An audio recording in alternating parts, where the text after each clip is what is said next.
గద్దర్ అంటే నాకు అనిపిస్తుంది ఒక తెలంగాణకే కాదు, దేశానికే చాలా ముఖ్యమైన ఎగ్జాంపుల్, పాత్ర వహించారు. పెద్ద హీరో నాకైతే గద్దర్.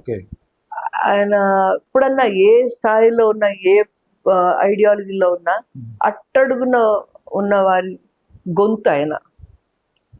ఆ పాటలు ఏవైతే పాడారో, ఆ తర్వాత ఆలోచన విధానం ఏవైతే ఉందో, వాళ్ళ వైపే కానీ ఇంకెవ్వరి వైపు లేరు. అది చాలా అరుదు. కంప్లీట్లీ ఆల్ హిస్ లైఫ్ పేదల తరఫున, పేదల గొంతు ఆయన. అది చాలా ముఖ్యం ఆయన చేసినది. రెండోది ఆయన ముఖ్యమైనది ఏంటంటే, ఆయన సిద్ధాంతం ఏమైతే ఉందో